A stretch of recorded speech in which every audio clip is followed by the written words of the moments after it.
જૂનાગઢમાં વરસાદનો વિરામ છતાં અનેક રસ્તા બંધ. કેશોદના જોનપુરથી બામણાસા તરફ જતો રસ્તો પાણી ભરાવાથી બંધ. ગ્રામ્ય વિસ્તારોમાં ફરી વળ્યા છે વરસાદી પાણી. જૂનાગઢના માંગરોળમાં નોળી નદીનું રૌદ્ર સ્વરૂપ. સોમનાથ પોરબંદર નેશનલ હાઈવે પર 40 ફૂટનું ધોવાણ. ભારે પાણીના પ્રવાહના કારણે હાઈવેનો એક ભાગ ધસી પડતા માર્ગ સંપૂર્ણપણે વાહન વ્યવહાર માટે બંધ. મુસાફરોને વૈકલ્પિક માર્ગોનો ઉપયોગ કરવા અપીલ. જૂનાગઢના માંગરોળમાં મેઘ તાંડવથી તબાહી. ધારાસભ્ય ભગવાનજીભાઈ કરગઠિયાએ અસરગ્રસ્ત વિસ્તારોની લીધી મુલાકાત. ખેડૂતોને થયેલા નુકસાન અંગે સરકારમાં રજૂઆત કરવા આપી ખાતરી. ધોધમાર વરસાદના કારણે જૂનાગઢના માંગરોળમાં જનજીવન ખોરવાયું. લોકોના ઘરમાં પાણી ઘૂસતા ઘરનો સામાન પલળ્યો.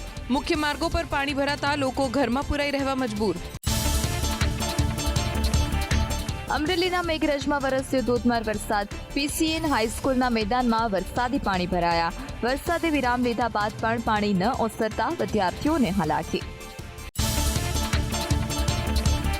અમદાવાદ શહેરમાં વરસાદી માહોલ યથાવત. શ્રેયસ ક્રોસિંગ, તરણીધર, નહેરુનગર સહિતના વિસ્તારમાં વરસાદ વરસ્યો. લોકોને અસહ્ય બફારાથી મળી રાહત. ભાવનગરના પાલીતાણા એસટી બસ સ્ટેશનમાં પિલર પરથી પાણી ટપકવાનો વિડીયો. 1 વર્ષ પહેલા ₹8 લાખના ખર્ચે રિનોવેશન કરાયું હોવા છતાં સ્થિતિ યથાવત. વરસાદની શરૂઆતમાં જ આ સ્થિતિ થતાં કામગીરીની ગુણવત્તા સામે સવાલ ઉઠ્યા. તાપીના ડોલવણમાં પડેલા ભારે વરસાદ બાદ તારાજીના દ્રશ્યો આવ્યા સામે. ડોલવણથી ચુનાવાડીને જોડતા હાઈવે પર આવેલો અપ્રોચ ધોવાયો. પદમડુંગરી સ્ટેટ હાઈવે પર આવેલો અપ્રોચ પાણીમાં ગરક થયો. 5 થી વધુ ગામના લોકોને હાલાકી. ધોધમાર વરસાદથી ભરૂચ જિલ્લાના સિલુડી ગામમાં ભારે નુકસાન. કોતરના પાણી ઘરમાં ઘૂસતા લોકોની ઘરવખરી તણાઈ. ગ્રામજનોને ઘરવખરી બચાવવા સમય ન મળતા ભારે નુકસાન. 3 મકાનો પણ થયા ક્ષતિગ્રસ્ત. 3 થી 5 જુલાઈએ સુરતમાં રેડ એલર્ટના પગલે ડિઝાસ્ટર મેનેજમેન્ટ વિભાગ સતર્ક. ગ્રામ્ય વિસ્તારોમાં વરસાદને પગલે 20 કાચા રસ્તાને બંધ કરવામાં આવ્યા. ભારે વરસાદની સ્થિતિમાં લોકોને સાવચેતી રાખવા અપીલ. સુરતના ઉપરવાસમાં વરસાદ. રાંદેર અને કતારગામને જોડતો રસ્તો બંધ. કોઝવે ભયજનક સપાટીએ પહોંચતા લેવાયો નિર્ણય. સ્થાનિકોએ લગાવવો પડશે 7 થી 8 કિલોમીટરનો ફેરો. ઉપરવાસમાં પડેલા ભારે વરસાદથી કીમ નદી 2 કાંઠે વહી. સુરતના માંગરોળ, ઓલપાડ અને ભરૂચના હાંસોડ તાલુકાની જીવાદોરી સમાન કીમ નદીમાં પાણીની ભરપૂર આવક. કપાસ, શેરડી અને ડાંગરના પાક માટે સાબિત થશે અમૃત સમાન. બનાસકાંઠા જિલ્લાના ધાનેરામાં સામાન્ય વરસાદમાં અનેક સ્થળે ભરાયા પાણી. પ્રાંત કચેરીના ગેટ આગળ છવાયું પાણીનું સામ્રાજ્ય. અરજદારો થયા પરેશાન. પાણી ભરાવાની સમસ્યાનો ઉકેલ લાવવામાં પ્રશાસન નિષ્ફળ.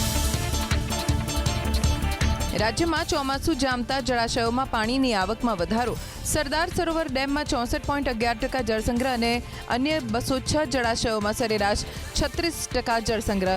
10 ડેમ 70 થી 100% ભરાયેલા. 118 ડેમમાં 25%થી ઓછું જળસંગ્રહ. ડાંગના સાપુતારામાં ધુમ્મસભર્યું વાતાવરણ. ગાઢ ધુમ્મસની ચાદર છવાતા રસ્તા પર વિઝિબિલિટી ઘટી. વાહન ચાલકને ધીમી ગતિએ અને હેડલાઇટ ચાલુ રાખીને વાહન હંકારવા પડી ફરજ. પાટણ શહેરમાં રેલવે ગરનાળામાં ભરાયા પાણી. વરસાદ રોકાઈ ગયો હોવા છતાં લાંબા સમયથી નથી ઓસર્યા પાણી. પાટણ નગરપાલિકાની પ્રી મોન્સૂન કામગીરી સામે સવાલ. લોકોમાં પ્રશાસન સામે ભારે રોષ. મહેસાણાના બહુચરાજીમાં વરસાદના કારણે મુશ્કેલી. રેલવે અંડરપાસમાં ભરાયા પાણી. શંખલપુર રોડ પર આવેલો છે અંડરપાસ. આવતા જતા લોકો અટવાયા. જૂનાગઢના માણાવદરમાં ભારે વરસાદની અસર. રસાલા ડેમ ઉપરવાસના વરસાદને કારણે થયો ઓવરફ્લો. રસાલા ડેમમાં આવ્યા નવા નીર. પહેલા જ વરસાદમાં માણાવદરના જળાશય છલકાયા. ઉપલેટામાં ભારે વરસાદને કારણે ડાયવર્ઝનનું ધોવાણ. મજેઠી પાસે પુલની કામગીરી ચાલુ હોવાથી અપાયું હતું ડાયવર્ઝન. મજેઠીથી ઉપલેટા જવા તરફનો એકમાત્ર રસ્તો બંધ થતાં પડી શકે છે મુશ્કેલી. યોગ્ય ડાયવર્ઝન કરવા માટે લોકોની માંગ. જૂનાગઢના માંગરોળમાં ગેડ વિસ્તાર જળબંબાકાર. સામરડા, સરસાલી અને ઓસા ગામનો સંપર્ક કપાયો. લોકોના ઘર સુધી પહોંચ્યા વરસાદી પાણી. જનજીવનને અસર. જૂનાગઢના માંગરોળમાં ભારે વરસાદથી તારાજી, હુસેનાબાદ ગામમાં લોકોના ઘરમાં ઘૂસ્યા નદીના પાણી. નોળી નદીના પાણી ઘરમાં ઘૂસતા ઘરવખરી પલળી. લગભગ 60 જેટલા ઘરમાં નુકસાન. દ્વારકા સોમનાથ હાઈવે થયો બંધ. માંગરોળના હુસૈનાબાદ પાસે આવેલી નોળી નદી પરનો બ્રિજ ધોવાયો, વાહન વ્યવહાર બંધ, અનેક વાહન ચાલકો ફસાયા. જૂનાગઢનો ઉજત વિયરવંથલી ડેમ થયો ઓવરફ્લો. ડેમના 12 દરવાજા ખોલાયા. 2700 ક્યુસેક પાણીની જાવક. કણજા, ટિનમસ, વંથલી સહિત નીચાણવાળા 6 ગામને કરાયા એલર્ટ. રાજકોટમાં થોડા જ વરસાદમાં તૂટી ગયા રોડ. વોર્ડ નંબર 18માં રોડ પર મસમોટા ખાડા પડ્યા. અનેક વાહનો ફસાવવાની બની ઘટના. સબ વોટર સિસ્ટમની લાઈન નાખ્યા બાદ નથી બનાવાયો નવો રોડ. રાજકોટના જામકંડોળામાં વરસ્યો ધોધમાર વરસાદ. ફોફળ નદીમાં આવ્યા નવા નીર. સિંચાઈ માટે પાણીની આવક થતા ખેડૂતો ખુશખુશાલ. વેરાવળ અને માંગરોળને જોડતો પુલ બંધ થયો, વાહન વ્યવહારને પહોંચી અસર. જૂનાગઢ અને ગીર સોમનાથમાં વરસાદના કારણે રસ્તાઓ થયા પ્રભાવિત. જૂનાગઢ જિલ્લાના અનેક માર્ગ ધોવાયા. વેરાવળ અને માંગરોળને જોડતો પુલ બંધ થયો, વાહન વ્યવહારને પહોંચી અસર. જૂનાગઢ અને ગીર સોમનાથમાં વરસાદના કારણે રસ્તાઓ થયા પ્રભાવિત. જૂનાગઢ જિલ્લાના અનેક માર્ગ ધોવાયા. જૂનાગઢ જિલ્લામાં ભારે વરસાદથી ખેતરોમાં કરાયેલું વાવેતર ધોવાયું. કેશોદ પાસે આવેલા સાબરી ડેમના 11 દરવાજા ખોલાયા. ડેમમાંથી પાણી છોડાતા મધરવાડા ગામ બન્યું સંપર્ક વિહોણું. નવસારીની પૂર્ણા નદીની સપાટીમાં થયો આંશિક ઘટાડો. શુક્રવારે રાત્રે નદીની સપાટી 22 ફૂટે પહોંચતા નીચાણવાળા વિસ્તારને કરાયા હતા એલર્ટ. ભેંસદ ખાડામાં પાણી ઓસરવાનું શરૂ થતાં પૂરનું સંકટ ઘટ્યું. ધોધમાર વરસાદ વરસતા પાટણના અનેક વિસ્તારમાં ભરાયા ઢીંચણસમા પાણી. 15થી વધુ સોસાયટી તેમજ મુખ્ય માર્ગો પર જળભરાવ. વરસાદી પાણી ભરાવાના કારણે રિક્ષાનું ટાયર ફસાયું ખાડામાં.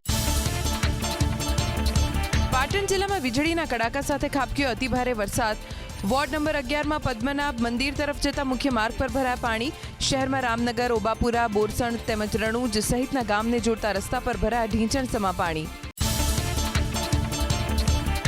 અરવલ્લીના મોડાસા રેલાવાડા રોડ પર ભરાયા વરસાદી પાણી. માર્ગ પર વારંવાર પાણી ભરાવાની સમસ્યા. રેલાવાડા પેટ્રોલ પંપ પાસે પાણી ભરાતા વાહન ચાલકોને મુશ્કેલી. પાટણના સરસ્વતી તાલુકામાં પડી વીજળી. સુજનીપુર ગામની પ્રાથમિક શાળાના ધાબા પર પડી વીજળી. વીજળી પડતા તૂટી ગઈ દિવાલ. પાટણ જિલ્લામાં રાત્રિ દરમિયાન પડ્યો છે ભારે વરસાદ. જૂનાગઢના માંગરોળમાં ધોધમાર વરસાદથી ખેતર જળબંબાકાર. ખેતીની જમીનનું ધોવાણ. સમઢિયાળાના અન્ય વિસ્તારમાં પણ ફસાયેલા લોકોનું ફાયર બ્રિગેડે કર્યું રેસ્ક્યુ. સમગ્ર પંથકમાં જળબંબાકાર. જૂનાગઢના માળિયાહાટીનામાં આવેલો ભાખરવડ ડેમ થયો ઓવરફ્લો. માળિયાહાટીનામાં પહેલા વરસાદમાં જ ડેમમાં પાણીની આવક. ભાખરવડ, વડાળા, આબેચા, ગઢુ, સમઢિયાળા સહિતના ગામમાં અપાયું એલર્ટ. જૂનાગઢનું માંગરોળ થયું જળબંબાકાર. ફસાયેલા લોકોને હોડીની મદદથી કરાયા રેસ્ક્યુ. નીચાણવાળા વિસ્તારમાં કમર સુધી ભરાયા પાણી. રસ્તાઓ પાણીમાં ગરકાવ. વાહન વ્યવહાર અને વીજ પુરવઠાને અસર. જૂનાગઢના મેંદરડામાં ભારે વરસાદ. મધુવંતી નદીમાં પાણીની આવક. બે કાંઠે નદી વહેતા નીચાણવાળા વિસ્તારોને કરાયા એલર્ટ.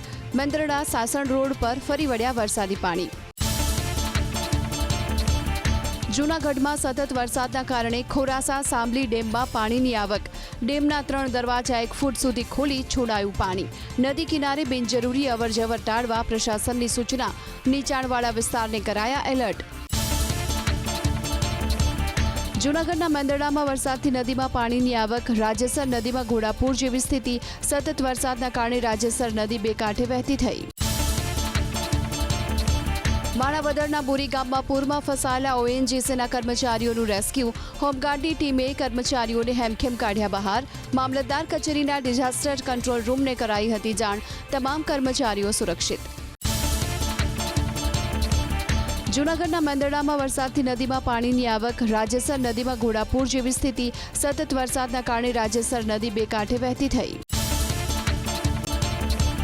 જૂનાગઢના સામઢિયાળામાં ભારે વરસાદની અસર. ધસમસતા પાણીમાં ફસાયા 19 લોકો. જૂનાગઢ ફાયર બ્રિગેડે તમામનું કર્યું રેસ્ક્યુ. રિક્ષા અને બે કાર ફસાયા હતા પાણીમાં. કેશોદમાં અનરાધાર વરસાદથી મુશ્કેલી. વરસાદી પાણીના નિકાલની સમસ્યાના કારણે જનજીવનને અસર. ઉપરવાસના વરસાદથી નદીઓમાં પાણીની આવક. પ્રશાસન એલર્ટ મોડ પર. ખરીફ પાકનું 12.71 લાખ હેક્ટરથી વધુ વિસ્તારમાં વાવેતર. રાજ્યમાં ખરીફ પાકનું કુલ 14.91% વાવેતર પૂર્ણ. કપાસનું સૌથી વધુ 6.83 લાખ હેક્ટરમાં વાવેતર. મગફળીનું 4.12 લાખ હેક્ટર વિસ્તારમાં વાવેતર. અન્ય પાકોમાં કુલ 7.98 લાખ હેક્ટરમાં વાવેતર નોંધાયું. રાજ્યમાં એકસાથે 6 સિસ્ટમ સક્રિય થતા હજુ એક સપ્તાહ વરસાદ રહેવાની હવામાન વિભાગની આગાહી. આગામી 48 કલાક તો રાજ્યના અલગ અલગ સ્થળોએ વરસશે ભારેથી અતિભારે વરસાદ. સૌરાષ્ટ્રના મોટાભાગના બંદરો પર 3 નંબરનું સિગ્નલ. માછીમારોને દરિયો ન ખેડવા હવામાન વિભાગની સૂચના.